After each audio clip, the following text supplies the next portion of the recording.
시청자 여러분 안녕하십니까. 굿모닝 인포메이스 경제연풍 시작합니다. 삼성그룹의 시가총액이 사상 처음으로 900조 원을 돌파했습니다.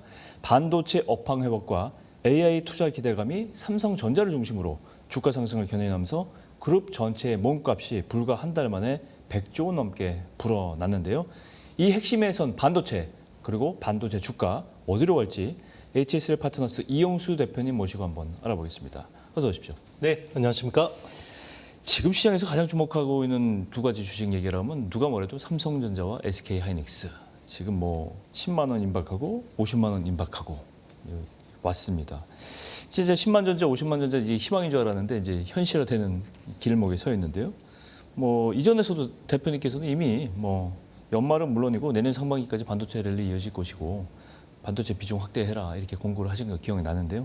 내년 상반기까지 랠리가 좀 이어질 것인가 이게 정말 투자자들은 궁금해하는 내용이거든요. 그것부터 먼저 설명해 주시죠. 네, 충분히 뭐 내년 상반기까지는 이어질 거라고 보고 있는데요. 네. 일단 업황으로 보면 내년까지는 좋을 것 같습니다.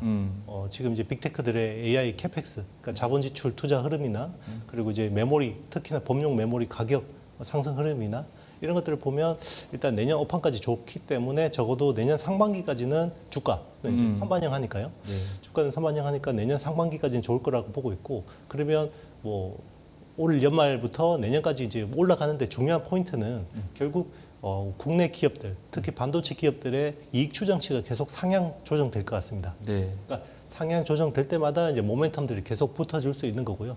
자, 그러면 그 이익 추정치가 상향 조정될 수 있는 근거는 결국 메모리 가격의 상승이거든요. 그러니까 D램이나 낸드 플래시 뭐 같은 제품들의 가격이 계속해서 이제 상승할 거라고 보고 있습니다. 네. 상승한다는 건 그만큼 수요가 많다는 거고 그게 이제 반도체 사이클의 호황을 이제 입증한다 이렇게 정리할 수 있는데 삼성전자 주가 보면 이제 10만 원 공략은 뭐 어떻게 보면 제가 개인적인 생각이지 뭐 당연한 것 같고 여기에 안착할 수 있느냐 이게 관건인 것 같고 어제도 1% 이상 뛰면서 9,860원으로 마감했는데 상반기에만 해도 기억하시지만 이게 냉소적으로 5만 전자냐 뭐 4만 전자냐 이런 얘기까지 했었는데 거의 2배 뛰었어요 이제. 가장 급등한 원인, 배경들이 여러 가지가 물론 원인이 있겠지만 어떻게 정리할 수 있을까요? 뭐 일단 삼성전자 같은 경우는 일단 파운드리 쪽에서 뭔가 변곡점을 만들었죠. 그러니까 6월에 그 테슬라하고 큰 딜을 성공을 시켰습니다. 그랬죠. 예, 그래서 이제 파운드리가 분기당 2조 5천억씩 적자를 내던 사업부인데 저기서 이제 뭔가 턴어라운드가 되겠구나. 그리고 이제 테슬라 또 23조 원 규모 딜 다음에 애플하고 또 그 카메라 이미지 센서 공급 또 그 가능성 계약을 또 이야기를 했고요. 맞아요. 그게 이제 사실 미국 팹이 이제 오스틴 팹이 예전에 투자해 놓은 거고 지금 신규로 투자하는 팹이 테일러 쪽에 있는 팹이거든요. 근데 이제 테일러 팹은 이제 테슬라 물량을 확보를 한 거고 기존에 이제 그 약간 좀 놀고 있던 오스틴 팹을 이제 원래는 애플의 AP를 주로 생산하던 그 팹이었는데요. 예. 그거를 이제 애플의 이미지 센서 용어로 이제 좀 전환을 하면서 이제 약간 적자를 줄일 수 있는 그런 계기가 마련됐고 결국 이제 최근에 급반등한 것, 9월 이후로 이제 급등한 거는 결국 범용 메모리 가격의 급등인데요. 그거는 뭐 우리가 범용 메모리 그러면 보통 B2C 제품인 스마트폰이나 PC 쪽을 주로 이야기를 하는데 네. 이번에는 스마트폰이나 PC에서 갑자기 뭐 수요가 폭발적으로 증가한 건 아니고요. 네. 일반 서버입니다. 우리 한동안 입고 있던 일반 서버 쪽에서 갑자기 수요가 폭발했는데 그게 2016년에서 18년 동안 슈퍼 사이클이 있었잖아요. 그때 그렇죠. 네, 그 하이퍼스케일러들이 네네네. 그 엄청나게 클라우드 쪽에 투자를 했는데 그게 지금 투자한 지가 벌써 7년이거든요. 그게 그 갱신할 때 온 거군요. 맞습니다. 그거 이제 교체 사이클 돌아온 거예요. 원래는 4년 만에 돌아온다고 했는데 실제로는 8년 만에 돌아왔습니다. 그렇군요. 교체 수요도 있고 네. 지금 파운드리 쪽에서도 좋아지고 있고 파운드리 얘기 안 할 수가 없는데 사실 파운드리 하면 삼성전자의 아킬레스건이었어요. 이것 때문에 실적 안 나온다는 얘기 불평이 있던 섹터인데 파운드리가 언제쯤 지금 완전히 흑자로 돌아선 건 아니잖아요. 지금 맞습니다. 결과가 나와봐야지 이제 호재가 터졌으니까 말씀하신 대로 이제 테슬라하고 23조 원 규모 이것도 했고 이런 큰 계약이 더 나올 가능성이 이제 이게 한 두세 개만 더 나와준다면 극복할 수 있다 뭐 이런 정도인가요? 네, 지금 분위기는 굉장히 좋은 것 같습니다. 일단 오늘 테슬라 그 실적 발표했는데 있죠. 네, 일론 머스크가 컨퍼런스 콜에서 또 굉장히 갑자기 또 이야기를 했어요. 네. 그 AI6 칩을 수주로 받은 거거든요. 테일러 팹에 있는 AI6 칩인데 AI6 칩은 차기 칩입니다. 네. 그러니까 지금은 AI4가 메인이고요. 네. AI5는 원래 TSMC로 갔다가 네. 삼성 파운드로 돌아오는 거였거든요. 근데 이번에 코멘트가 되게 재밌는데요. 네. TSMC하고 삼성 파운드리하고 같이 주겠다. 아, AI5 칩. 원래 삼성은 언급하지 않았다가 예, 없다가. AI5는 원래 삼성은 안 하는 거였습니다. 근데 지금은 이제 TSMC가 최근에 파운드리 가격을 너무 계속해서 올리고 있고 지금 같은 공정 대비해서 삼성 파운드리가 웨이퍼당 가격이 30% 가까이 싸거든요. 아, 네, 그리고 이제 지금 TSMC는 고객들이 너무 많으니까 이게 선단 공정 팹이 원활하지가 않아요. 그런데 이제 그쪽을 아무래도 이제 삼성 파운드리는 좀 이제 그래도 여유가 있죠. 있다 보니까 그쪽으로 이제 낙수 효과가 오는 것 같고 그 전에도 사실 쇼티지였는데 왜 삼성 파운드리 낙수 효과가 안 오다가 이번에 오냐? 자 최근에 삼성 2나노 그 공정 수율이 굉장히 많이 좋아졌습니다. 아, 그래서 수율도 좋아지고 있고 성능이 좋아졌군요. 맞습니다. 성능도 좋아지고 있고 그러니까 어느 정도 이제 검증이 되다 보니까 고객들이 계속해서 이제 오고 있는데 자 그러면 이제 테슬라 규모의 큰 딜이 추가로 있을 가능성 충분하죠. 그렇죠. 이게 엑시노스 2600 칩 이것도 얘기를 좀 해봐야 되는 것 같은데 삼성 파운드리에서 이게 원래 이제 삼성 파운드리에서 제조를 해왔는데 이게 원래는 S26에 이제 탑재 이거를 이제 자체 칩으로 전량 탑재인데 이것도 호재 아닙니까? 맞습니다. 그죠? 그러니까 올해 엑시노스 2500이잖아요. 예. 엑시노스 2500은 갤럭시 S25에 못 들어갔습니다. 왜요? 그 아무래도 성능이 좀 미흡하다 보니까 퀄컴 거 쓴 거 아니에요, 그거? 맞습니다. 그죠? 그래서- 그게 퀄컴 거 썼는데 맞습니다. 이거를 삼성 거로 전환했다 이거죠. 맞습니다. 아. 그게 이제 내년에 나온 모델이 갤럭시 S26인데 예. 거기에 이제 엑시노스 2600이 들어간다는 건데요. 근데 중요한 게 이제 엑시노스 2400은 네. 갤럭시 S24에 들어갔어요. 24에 들어갔거든요. 근데 항상 못 넘었던 게 최고 라인업이 갤럭시 S가 있고 갤럭시 S 플러스가 있고 네. 갤럭시 S 울트라가 있어요. 네. 근데 울트라가 최상위 버전인데 네네. 최상위 버전은 그동안 퀄컴 칩을 썼어요. 4년 동안. 아, 삼성으로서는 자존심 상한 얘기네요. 맞습니다. 근데 이번에 울트라 시리즈에 엑시노스 2600이 들어간다라는 게 지금 유력합니다. 테스트 해봤나요? 지금 테스트하고 이제 11월부터 잘 양산 돼야 될 텐데 제가 생각하는 건 네. 이건 이제 예정이고 이게 만약에 해봤더니 조금 미흡하다 하면 이제 좀 실망 요인이 될까봐. 이번에 그 대통령 그 실이랑 네. 삼성이 미팅을 했거든요. 어제 아마 뉴스가 나왔는데 거기서 굉장히 자신 있게 이야기했습니다. 삼성에서. 그 못하면 정말 그러면 큰일 나는 거죠. 네. 그러니까요. 아, 그 약속도 지키고 주주들과의 약속도 지키고 투자자들과의 약속을 지켜야 되는데 아, 그런 점이 있군요. 삼성전자 뭐 또 하나 중요한 과제가 있잖아요. 이 얘기는 뭐 너무 귀따갑게 많이 했는데 바로 이제 엔비디아의 HBM 콜 테스트 통과 이게 이제 중요한데 새로운 분기점이 될 것이다. 이라는 점에 있어서는 뭐 이의가 없고 모든 분들이 그렇게 생각하고 있고 기다리고 있고 이렇게 하는데 근데 아직까지 확실하게 구체적인 결과가 나오고 있지 않아요. 근데 소문으로는 이제 어느 정도는 뭐 젠슨왕이 받아들였다, 뭐 이렇게 수주도 줄 것 같다 이렇게 하는데 확실한 건 없는 거잖아요, 지금요. 일단 HBM3E 12단 그러니까 뭐 블루겔이라는 플랫폼에 들어가는 거는 이 소량이 들어가는 것 같습니다. 소량. 네, 소량이 들어가고 있는 것 같고요. 근데 그쪽은 이미 SK 하이닉스가 충분히 다 선점하고 있는 시장이기 때문에 그러니까요. 그냥 진입한다라는 데 의의를 두는 거지 여기서 뭐 매출이나 이익을 뽑아내기는 크게 의미 있게 쉽지는 않고요. 예. 중요한 건 결국 내년에 나오는 루빈이라는 GPU에 들어가는 예. HBM4거든요. 예. 근데 HBM4에 대한 그 최종 콜 테스트는 지금 SK 하이닉스만 받아놓은 상태 같고요. 그렇죠. 예, 지금 삼성전자하고 마이크론 같은 경우는 연말 혹은 내년 초에 이제 양산 콜 테스트를 받을 것 같습니다. 그래서 조금 더 이거는 시간이 필요할 것 같아요. 그렇군요. 내년에도 만약에 못하면 이거 굉장히 약간 타격을 많이 입을 것 같은데. 네, 그럴 수 있죠. 잠재약제예요, 사실은. 네. 근데 이제 최근에 삼성 분위기 보면 그 전영현 부회장이 이제 DS 부문장으로 작년에 갑자기 중간 인사로 왔잖아요. 그렇죠. 그 이후로 거의 뭐 시간이 1년 넘게 지났고 그 최근에 파운드리 살아나는 것도 보면 분위기가 우리가 그동안 알던 삼성하고 좀 많이 달라진 것 같다 이런 생각이 있습니다. 그동안 알고 있던 삼성이라기보다는 예전 삼성으로 다시 복귀하는. 네, 맞습니다. 삼성이 체력을 돌아왔다. 보충해야 돼요, 사실은. 네, 맞습니다. 체력 보충해야 됩니다. SK 하이닉스 같은 경우는 뭐 잘 나가죠. 어느 정도냐면 몇 달 전엔 7월에 골드만삭스 쇼크라고 불릴 정도로 뭐 공급 과잉에 대한 골드만삭스가 레포트 통해서 막 경고하니까 하루에 뭐 7%도 빠지고 막 그랬는데 사실 그게 아니 지금 보니까 전혀 아니에요. 지금 공급이 그렇죠. 오히려 부족 쇼티지 현상이 나타나고 있는데 맞습니다. 부르는 게 값이고 그러다 보니까 가격 선도력을 가지고 있는 게 하이닉스인데 좀 하이닉스는 계속 좋은 일만 일어나네요. 이제 3개월 만에 분위기 완전히 바뀌는 거잖아요, 그죠? 네, 맞습니다. 예. 일단 뭐 투자하시는 분들은 골드만삭스한테 감사해야 되고요. 예. 아마 그거 아니었어요. 저가 매수해서 기회를 줬어요. 맞습니다. 뭐 SK하이닉스가 20만 원을 깼잖아요, 그때 예, 예. 밑으로. 그렇죠. 그러니까 뭐 그때 용기 내서 매수하신 분들은 지금 두 배. 100% 이상 수익이 나셨을 것 같고. 그러니까.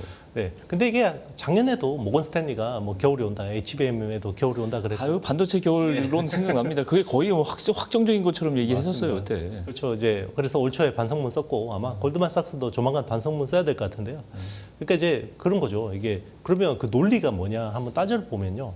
HBM4라는 아이템이 HBM3 지금 제품보다 훨씬 개발 난이도가 높아요. 그 제일 밑에 들어가는 그 로직 칩인 베이스 다이의 스펙이 훨씬 더 올라가고 예. 그리고 이제 그 우리가 고속 그 아파트 12층으로 쌓는 거잖아요. 네, DRAM을. 그렇죠. 거기 고속 엘리베이터가 기존에는 1024개가 들어가는데 두 배로 늘어요. 2048개로 두 배가 늘거든요.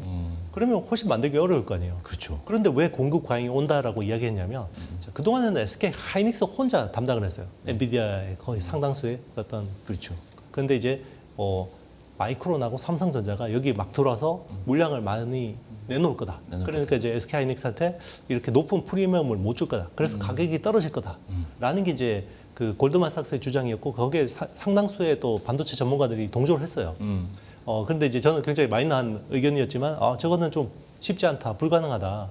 왜냐하면 HBM4 가격이 떨어지는 거는 쉽지 않다라고 생각했거든요. 예. 이제 물론 개발 난이도가 높아지고 수율도 떨어지는데 어떻게 그렇죠. 그렇게 되냐라는 거고요. 그렇죠. 그리고 여기서 또 제 의견에 좀 더 힘을 실어주는 어떤 현상 변경이 있었죠. 왜냐하면 그전에는 범용 메모리 쪽은 부가가치가 낮고 HBM 쪽은 부가가치가 높으니까 네. 범용 메모리 쪽 라인을 HBM으로 전환하려는 니즈가 많았잖아요.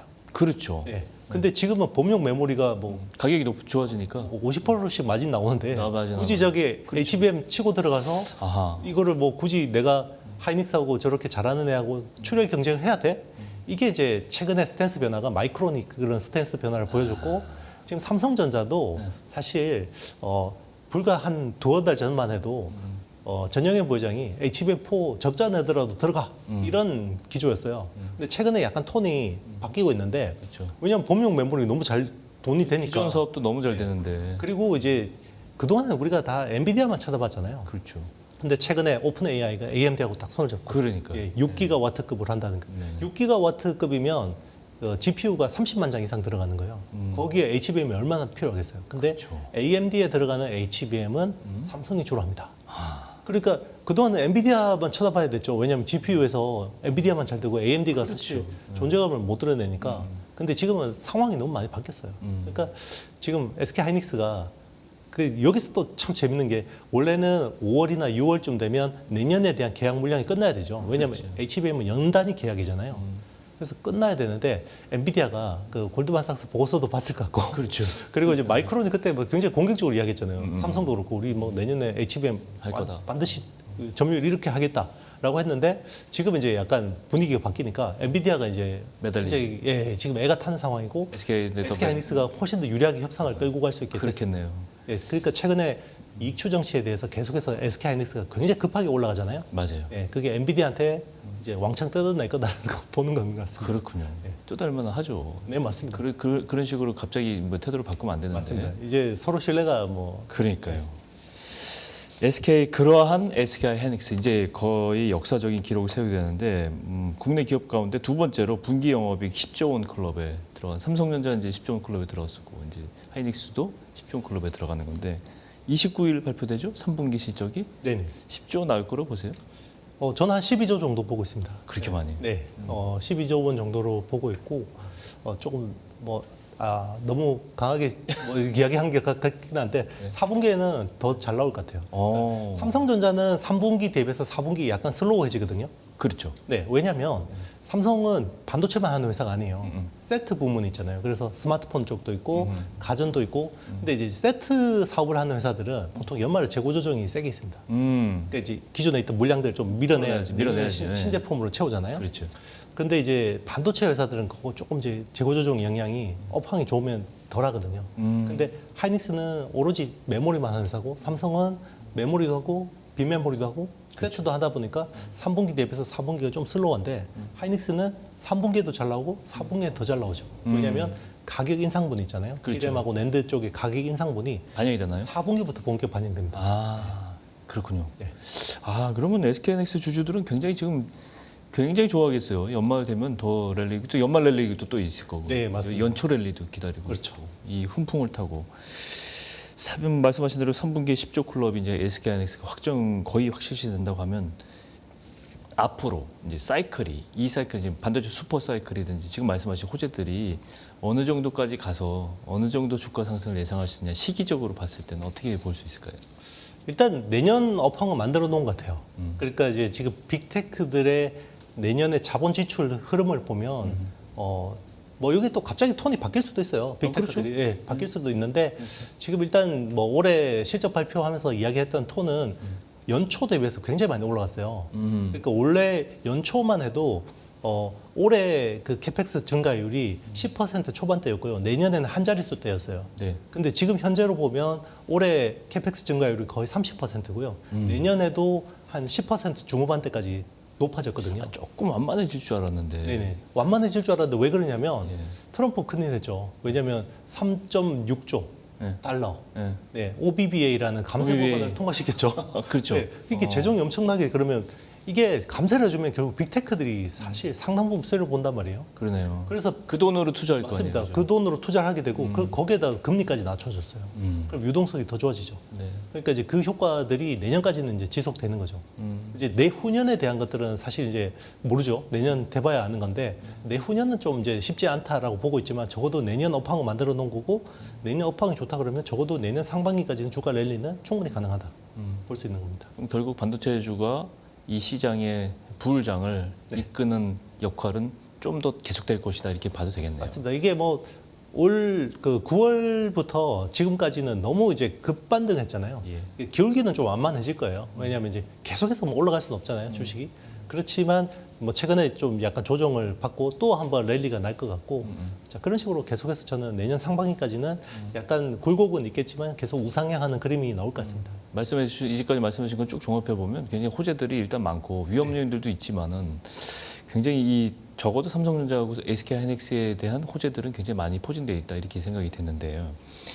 성장세 지속도 가능한 것 같고 내년까지는 뭐 문제 없다 말씀하신 그 후년은 또 그동안은 뭐 시간적으로 변수가 너무 많잖아요. 그동안 또 네, 무슨 맞습니다. 변수가 일어날지 어떻게 합니까? 또 그렇죠. 예. 그러니까 올해 초만 해도 저도 뭐 내년 저도 뭐 거의 올해가 피크라고 생각을 했기 때문에 그렇죠. 그 뷰가 뭐 이게 반도체라는 게 왜냐하면 예전처럼 단순한 경제 논리로 작동하는 아이템이 아니에요. 이제는 어떻게 보면 AI라는 지정학적인 어떤 산물이고 미중 패권 전쟁에서 제일 중요한 쟁점이 되는 아이템이다 보니까 맞아요. 여기에 여러 가지 외부 변수들이 많이 끼어들게 돼요. 그러니까 지금은 굉장히 긍정적으로 작용을 한 거죠. 그런 것들. 그렇죠. 네. 아니 연초반만 해도 사실은 AI 칩이 뭐 엄청난 수요를 불러일으킬 것이다 그랬는데 자세히 보면은 샘 올트만 오픈 AI 챗GPT 5하고 한 서너 개 정도 있었는데 지금 어떻습니까? 지금 10대 개, 20개 굉장히 AI 칩이 많이 AI LLM 서비스들이 많이 늘어나고 있단 말이에요. 근데 이게 이제 말하자면 칩을 HBM 다 이제 흡수하고 있는 거고. 맞습니다. 그죠? 이렇게 많이 늘어날 줄 몰랐다. 저는 그렇게 생각하는데. 그렇죠. 그동안 이제 그리고 우리가 그 AI 그 자본 지출 이야기하면 빅테크들만 봤잖아요. 그렇죠. 우리가 뭐 빅테크들이 투자하는 것만 봤는데 최근에는 네오 클라우드라고 해서 네네. 그 뭐 이제 코어웨이브나 네비우스나 오라클 같은 회사들이 이게 빅테크들 클라우드를 다 감당을 못하니까 그 밑에 있는 회사들이 낙수 효과를 좀 누리고 있고요. 거기에다가 최근에는 또 소버린 AI 그러니까 그렇죠. 소브린 AI가 있죠. 중동이나 우리나라도 지금 150조 원 재원을 확보를 했잖아요. 그러니까요. 뭐 그리고 일본도 해야 되죠, 유럽도 해야 되죠. 자 이쪽도 수요들이 다 대기하고 있기 때문에 이게 뭐 수요 절벽이 올 거다. 그거는 이제 빅테크들만 쳐다본 사람들은 그렇게 봤는데 지금은 그게 하나도 안 맞죠. AI 클라우드 소브린님 말씀하셨으니까 지금 국가적으로 지금 뭐 AI 다들 이제 한다 그러고 정말 국가적인 LLM 자기네들이 클라우드 서비스 센터를 이제 짓는 건데 이게 진도가 어디까지 나가든 통계 혹시 있습니까? 이게 주요국들은 다 시도를 할 거 아니에요. 네, 맞습니다. 근데 지금 국가별로 다 투자를 하고 있어요. 지금 진행을 하고 있는데 일단 엔비디아 칩을 지금 당장 못 구하죠. 그렇죠. 네. 예. 우리나라도 지금 뭐 1만 년 구하려고 지금 뭐 그 엔비디아하고 SKNX가 한때 뭐 한 네. 60만 장 연간 60만 장이라고 했던가요? 제가 정확하게 기억 안 났는데 하여튼 굉장히 한계가 있더라고 보니까. 네, 맞습니다. 그러니까 이제 그 지금 엔비디아한테 뭐 몇만 장 땡겨오는 것도 쉽지 않아요. 왜냐하면 계속해서 공급이 부족하기 때문에. 그러니까. 그래서 우리나라도 국가적인 차원에서 인맥 총동원해서 지금 1만 장을 최대한 빨리 땡겨오겠다라는 거잖아요. 예. 그러니까 이제 이 정부 안에서 지금 5만 장 지금 확보하는 게 목표거든요. 그러니까 지금 그만큼 쉽지 않습니다. 그러니까 근데 계속해서 공급이 부족하고 서브린 AI는 일단은 빅테크들 다 채우고 그다음에 이제 세컨드 이렇게 업체들. 네오 클라우드 다 채우고 네오클라우드 그다음에 오면 이제 순서가 오는 겁니다. 아직 멀었어요.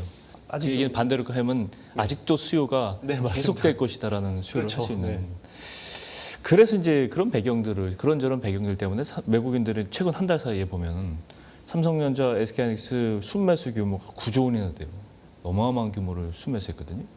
단기간에 이 정도 했으니까 상식적으로 보면 이게 어느 정도 비중이 차면 좀 매수세가 꺾이지 않냐. 그러면 좀 덜컥 뭐 물량 풀어낼 때 조금 밑에서 받아내면 되지 않겠냐 이렇게 생각하시는데 그런 기술적 매매에 대해서는 어떻게 생각하세요?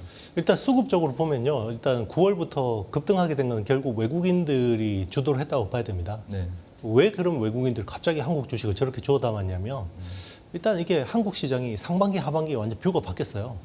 일단 5월에 우리 그 MSCI 모건 스탠리 지수 가지고 그 인덱스 추종하는 펀드들이 대다수잖아요. 네네. 글로벌 네. 큰 선진국 뭐 그렇죠. 월가 쪽도 그렇고 그때 MSCI 신흥국 지수에 우리나라가 들어가 있는데요. 그렇죠. 우리나라 비중이 역대급으로 낮아져 있었어요. 9%대밖에 안 됐습니다. 우리나라가 한 자릿수 비중까지 떨어진 건 거의 드물거든요. 네. 근데 그때 당시만 해도 뭐 우리나라 정치적으로 불안하죠. 뭐 반도체 경기도 그럴 지금처럼 법하죠. 좋게 안 봤죠. 그때는. 그런데 이게 갑자기 6월 들어서 새 정부가 비중이. 들어서고 주식을 부양하겠다, 거버넌스 개편하겠다. 그러니까 한국 시장에 대한 뷰가 확 바뀌었어요. 그래서 막 수급이 막 들어왔죠. 근데 한국 주식 살려면 뭘 사야 됩니까? 제일 큰 건 다 반도체 주식이란 말이에요. 그렇죠. 그래 막 땡겼는데 갑자기 반도체 업황까지 8월부터 확 바뀐 거예요. 그게 아마존이 갑자기 가만히 있다가 대규모 발주를 낸 게 8월 중순쯤이거든요. 그때부터 반도체 보시는 분들이 뭔가 이상하다. 그렇죠. 분위기 확 바뀌었죠. 네, 이거 뭔가 이상한데? 네네. 그게 이제 일반 서버 주문이 그때부터 확 폭발한 거거든요. 그러니까 외국인들이 어떻게 돼요? 더 좋아지고 기존에 좋게 본 데다가 그렇지. 더 좋아지게 되니까 더 급하게 당겨야 되죠. 맞아요. 그러면 급하게 당기면 가격이 계속 올라가죠. 네. 그럼 나는 여기 인덱스를 맞춰야 돼요. 예. 사는 거죠. 거기다 이제 국내 기관들도 사실 한국 반도체에 대해서 그렇게 긍정적인 뷰가 아니었습니다.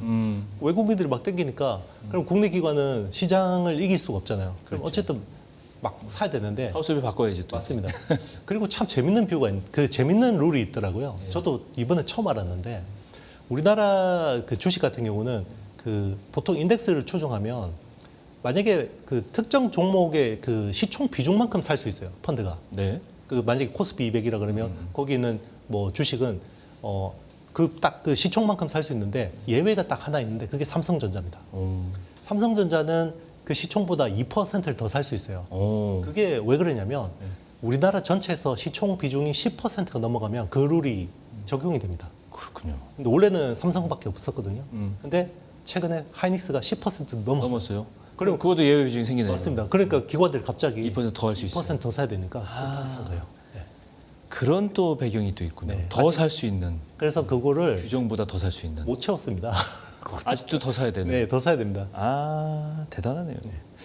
그럼 늘 우리가 이렇게 반도체 랠리에 대해서 좋은 얘기를 많이 하는데 물론 위험론도 있겠지만 이렇게 얘기할 때 반드시 그 뒷단에는 누가 있냐면 이제 2차 수혜주들 이런 것들이 이제 소부장주들 이런 거 있잖아요. 반도체 소부장주 대표적으로 한미반도체, 뭐 주성엔지니어링, 원익 IPS, 동진세미캠 이런 것들이 있는데 이런 주식들도 반도체 좋아하시는 분들은 이 눈여겨 보신 투자자분들은 굉장히 많이 갖고 있을 거란 말이에요. 이런 주식들에 대해서는 어떻게 생각하세요? 일단 반도체 소부장주의 1차 랠리는 어느 정도 마무리됐다고 봐야 돼요. 예. 그러니까 보통 이제 우리가 그 반도체 사이클에서 보면 소부장주들 같은 경우는 이게 다운 사이클에서 업 사이클로 딱 이렇게 전환될 때 있잖아요. 네. 그때는 그 턴어라운드라고 해서 그냥 우죽스 다 오릅니다. 무조건 다. 무조건 다 올라요. 어떤 소부장이든 네, 간에. 어떤 소부장이든 어지간하면 다 오릅니다. 예. 그래서 지금 그게 어느 정도 다 바닥에서 어느 정도 다 대부분 올라왔다 봐야 되고요. 물론 이제 오르는 폭은 그 회사가 가지고 있는 모멘텀에 따라서 좀 다를 수 있는데 그렇겠죠. 그게 이제 지금은 약간 소강 상태잖아요. 네. 이렇게 조금씩 이제 약간 그 유지하다가 2차 랠리가 보통 일어나요. 2차 랠리는 어떻게 일어났냐면 옥석 가리기가 진행됩니다. 그렇죠. 예. 공부 잘하는 사람만 또 맞습니다. 공부 잘하는 기업들만 실제로 이익이 나오냐, 수주가 나오냐 이게 중요하거든요. 그렇지. 그러면 2차 랠리에 대한 트리거가 결국은 저는 연말 11월 말부터 12월에 그 기간 동안은 저는 반도체 소부장 랠리가 2차 랠리를 뭔가 만들어낼 거라고 보거든요. 내년 초까지. 계기가 있을 거 아닙니까? 네. 그런데 이제 여기서는 철저한 옥석 가리기가 돼야 되는데 1차 턴어라운드 때는 그냥 다 골라요. 근데 2차 랠리 때는 차별화가 됩니다. 수급이 더 집중되고. 그러니까 이게 이번 사이클은 과거 사이클하고 굉장히 다른데요. 예전에는 그 반도체 업사이클이라고 하면 철저하게 물량이에요. 그렇죠. 막 그 쇼트지가 나면 그렇지. 그 기업들이 막 투자를 해서요. 물량을 확 늘리니까 대부분 낙수 효과를 누려요. 근데 지금 사이클은요. 뭐 수요가 폭발적으로 하니까 늘어나는데 공급업체들이 물량을 늘릴 생각이 많이 없어요. 가격을 유지하기 위해서. 맞습니다. 지금은 P가 중요한 그 사이클이기 때문에 그렇죠. 그러면 예전처럼 막 투자하지 않을 거예요. 그러면 어느 쪽으로 투자를 많이 할 거냐? 지금 보면 D램은 확실해요. D램은 일단 HBM 쪽도 있고 뭐 지금 D램 가격이 좋으니까 D램 쪽은 어느 정도 투자가 되는데 그 투자도 예전처럼 막 캐파를 뽑아내는 쪽으로 투자를 많이 하는 게 아니라 그 기존의 그 구형 라인을 신규 라인으로 바꾸는 테크 마이그레이션 쪽이나 뭐 그런 쪽만 이제 투자를 하는 거예요. 그러면 이제 일단 장비를 본다 그러면 D램은 무조건 봐야겠죠. 그렇죠. 그런데 이제 지금 최근에 낸드 가격도 좋고 막 그 내년에 평균 판매 가격이 막 오른다고 그러잖아요. 맞아요. 근데 지금 낸드는 투자할 생각이 없어요. 공급업체들이. 그건 왜 그렇습니까? 불확실하니까. 아, 그동안에는 사실 감산을 통해서 어느 정도 가격을 받쳐왔단 말이에요. 맞아요. 그랬죠. 예, 그러니까 아직도 풀가동 상태는 아니에요, 낸드는. 그러니까 내년에 낸드에 대해서 뭔가 배팅을 해야겠다. 캐파를 늘려야겠다. 이런 생각은 별로 없어요. 쉬는 거 라인 맞습니다. 살리면 되니까. 그렇죠. 그러면 이제 우리가 같은 소부장주를 본다 그러더라도 D램 쪽에 노출도가 높은 회사랑 낸드 쪽에 노출도 높은 회사는 어떻게 되겠어요? 그렇죠. 달라집니다. 이건 공부를 해야 되는 거예요. 아. 그러니까 이제 D램 쪽에 노출도 높은 거가 최우선적이고 예. 그리고 삼성 파운드리 쪽은 테일러 쪽이나 이런 쪽에 투자가 될 거잖아요. 그렇죠. 그러면 삼성 파운드리 쪽에 관련된 기업들은 나쁘지 않은 정도. 그래도 D램보다는 좀 약하죠. 투자 강도는. 근데 이제 밑에 이제 소재나 부품 쪽 같은 경우는 가동률이 올라가면 회복되는 쪽. 그리고 이제 우리 오사치라고 해서 이제 후공정 전문 업체들. 그렇죠. 그런 쪽은 그냥 가동률 좋아지면 같이 좋아지는 거고. 그리고 이제 그 오사 중에서도 뭐 하나 마이크론처럼 레거시 메모리 쪽에 오리엔트돼 있는 회사도 있고 두산 테스나처럼 삼성 파운드리에 오리엔트돼 있는 회사가 있고. 자, 이런 것들을 다 공부를 해야 됩니다. 알아보고 투자를 하셔야 되군요. 네, 맞습니다. 뭐 소부장이라고 다 이제 담는 게 아니고. 네네. 그러니까 이제 소부장이라고 다 담으면 수익을 내던 구간은 이미 지났고요. 그렇죠. 네, 이제는 가려서. 내년 상반기까지 뭔가 내가 더 추가 수익을 추구한다 그러면 이제 공부를 해야 됩니다. 그런 부분을 자세하게 네. 유튜브에서 말씀해 주실 거예요? 아, 네네. 일단 뭐 제 책 같은 것들 보면 이제 회사 그러니까. 사업 내용이나 구조들이 좀 어느 정도 나와 있으니까 예. 그런 거 참고하셔도 됩니다. 야, 이용수 대표님 그 저기 네. 유튜브 제가 가끔 보는데 네네. 정말 재밌더라고요. 홍보는 아니지만 네. 홍보 아니면 홍보를 해드리겠습니다. 지금 반도체 랠리 중심에는 뭐 아까도 말씀드렸죠 AI가 이제 네네. 중심인데 버블 논란이 계속되고 있어요. 네네. 이 버블 말씀하셨듯이 LLM 모델이 너무 많이 나오고 네네. 막 여기 뭐 우후죽순 생기고 네. 뭐 소버레인 생기고 이렇게 되면 너무 갑자기 또 막 이렇게 떠서 네. 이게 꺼지는 순간 네. HBM을 비롯한 반도체 수요가 좀 이렇게 확 꺼지는 게 아니냐. 이건 어떻게 생각하세요? 일단 지금 AI 쪽에 그 산업적인 관점에서 보면 과잉 투자라고 하기는 지금 컴퓨팅 파워 투자가 너무 많이 필요해요. 우리가 아직도 멀었다? 네, 작년에 샘 몰트먼이 7조 달러 투자해야 된다고 그랬을 때 저거 뻥쟁이라고 얼마나 욕을 했습니까? 맞아요. 근데 지금 나오는 투자 규모들 보면 돼요. 이제는 저 정도 2030년 되면 저 정도 투자해야겠는데 다 지금 그렇게 생각한단 말이에요. 그렇죠. 그러니까 샘 몰트먼이 그 허풍쟁이가 아니라 뭔가를 본 거예요. 미래를 먼저.